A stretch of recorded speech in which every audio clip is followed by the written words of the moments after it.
पुण्यामधील मंचर शहरात एका रस्त्याच्या कामादरम्यान मशिदीचा काही भाग अचानक कोसळलेला होता।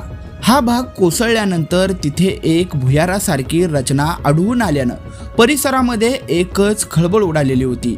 या भुयारामुळे दोन समुदायांमध्ये किरकोळ तणावाचं वातावरण निर्माण झालेलं होतं। मात्र आता त्या भुयारामध्ये असं काही आढळून आलंय की सर्वांच्याच भुवया उंचावलेल्या आहेत। नेमकं काय आहे हे संपूर्ण प्रकरण पाहण्यापूर्वी लगेचच एस प्राइम न्यूजला सबस्क्राइब करा आणि त्यानंतर बेल आयकॉन दाबायला मात्र विसरू नका। मशिदीखाली सापडलेलं भुयार उघडकीस आल्यानंतर हिंदू संघटनांनी या घटनेची सखोल चौकशी करून सत्य बाहेर आणण्याची मागणी केलेली होती, तर दुसरीकडे मुस्लिम संघटनांनी मशिदीचं नुकसान झाल्याबद्दल तीव्र नाराजी व्यक्त केली असून ही घटना दुर्दैवी असल्याचं म्हटलंय। या घटनेचं गांभीर्य लक्षात घेत आता या भुयाराची तपासणी पुरातत्व विभागाकडून केली जाणार आहे। या काळात कोणताही अनुचित प्रकार घडू नये यासाठी पोलिसांनी मोठा बंदोबस्त देखील तैनात केलाय।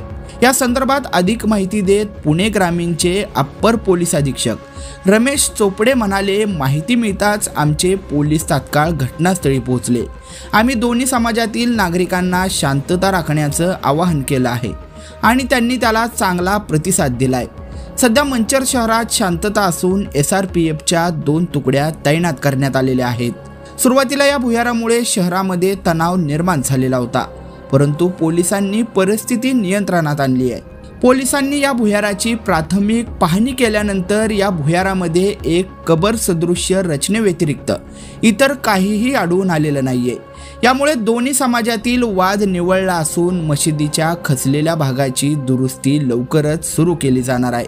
तरीही कोणताही अनुचित प्रकार टाळण्यासाठी पोलीस प्रशासन सतर्क झालंय।